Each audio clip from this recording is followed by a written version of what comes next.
Hailed the world over as the fourth estate of the realm, the media is one of the most critical institutions speaking truth to power and demanding accountability the world over. Here in Ghana, a vibrant media is one of the reasons why the country's democracy is so robust.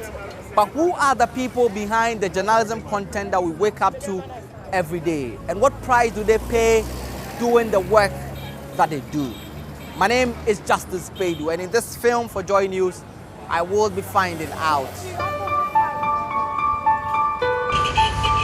The Ghana Institute of Journalism, the country's oldest media training center, a center of excellence for communication training in Africa. Here, the next generation of journalists put in their all, hoping to land their dream job. Journalism has always been my passion. And then as I was growing up as a child, through junior high school, I was encouraged by most of my teachers to pursue it because they could see it in me, like the way I express myself and how good I am with the English language. So I think it's my passion. That is the reason why I chose journalism. Why do I want to be a journalist? Well, I have a passion for it. I love it. I love the job. So I would like to be a journalist and work in a reputable media house, or probably have my own media house and then employ people by God's grace. Yes. Years to come. For one, I want to fight for the people in Ghana. That's why I chose journalism.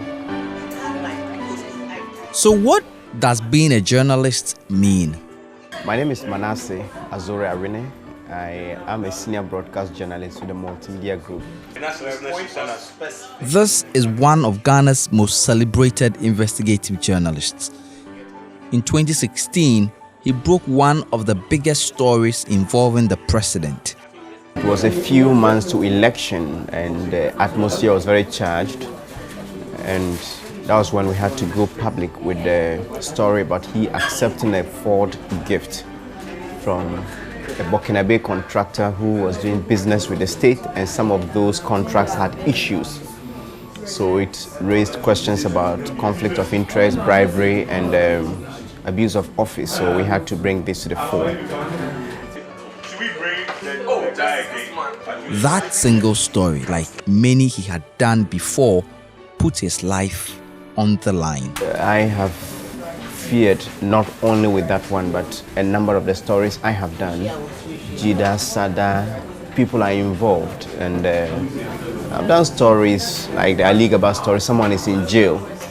So when the case even went to court, some journalists were attacked when they went to report on the Ali Gaba story in court. So if the family would attack those who are reporting in the court, then you can imagine that the one who actually brought up the entire investigation won't be spared if perhaps they had him. It is dangerous, I know that, but anybody or any professional should stand for something. And standing for something should mean that stand for it, even if it will cost you your life. So at the end of the day, that's what keeps me going.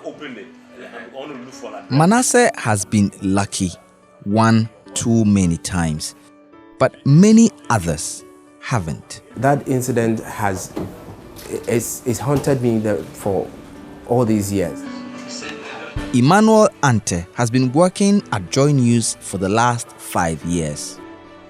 In 2012, when dispute over Ghana's election result boiled over, he was on the front line, leading Joy News' coverage.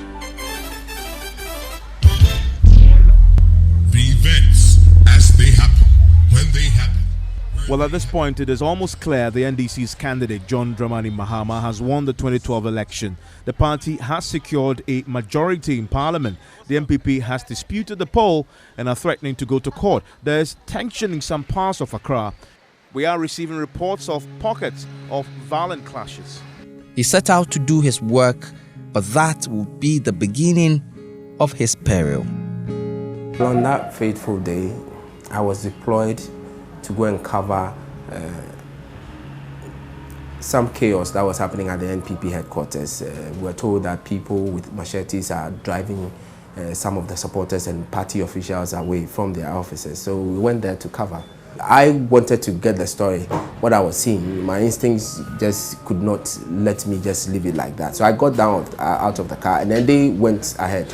So they came back to the office, and I was using an iPhone that we were giving. So I took shots of the guy who's been stabbed, bleeding, and then them trying to pick him to the hospital and all that.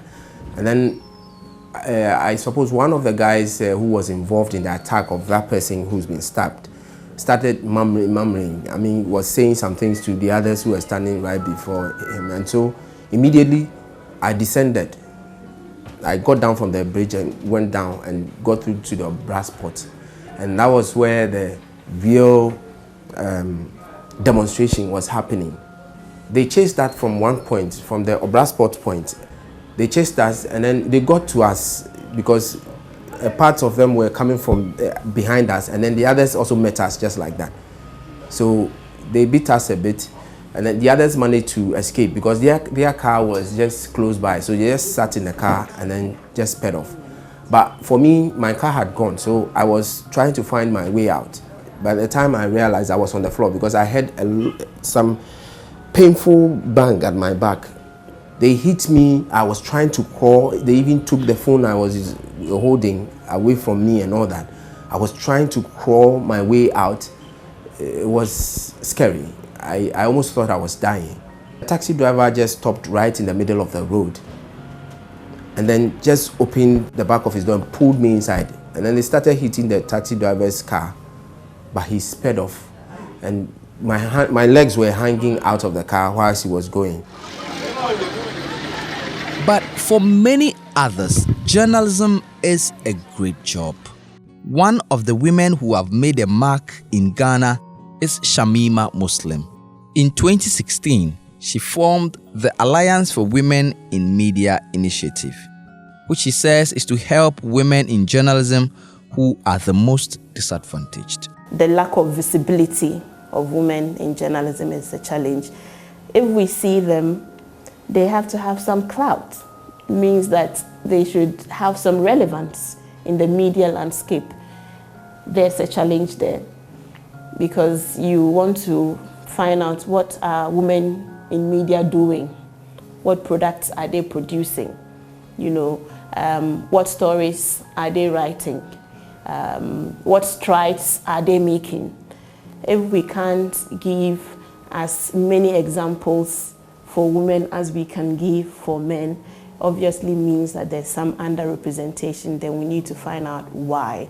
So there are challenges to entry, as I've said. Professional development is a challenge. Maternal call becomes a challenge to you as a woman in terms of your career progression because you take time off to have babies. I've had to virtually turn my home into an office now because I've taken quite a long time off the media, to focus on family.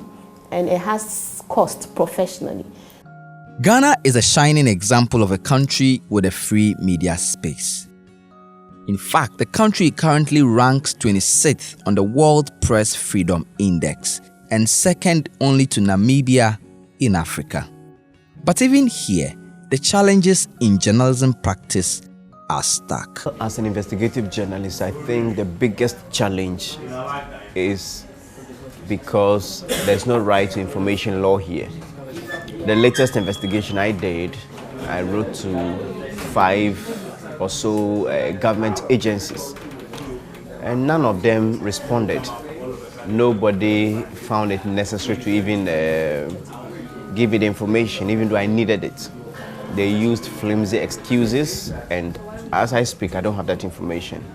Now what we rely on is if you have a few people who are able to sneak something to you, or you're able to use some backdoor means to get some information, but a lot of the time you don't even get everything.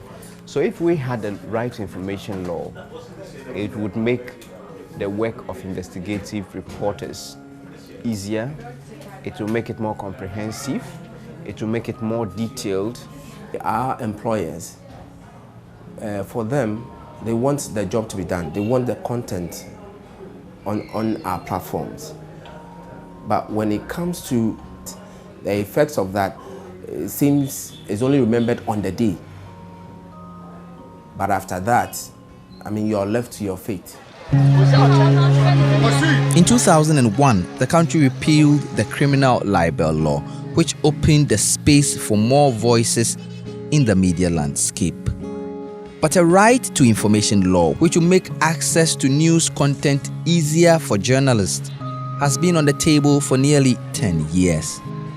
Because journalism is such a necessary tool for a nation's development, no country could do without it. It is imperative countries like Ghana show the way in creating an even freer space for the industry to thrive. Justice Baidu, Joy News.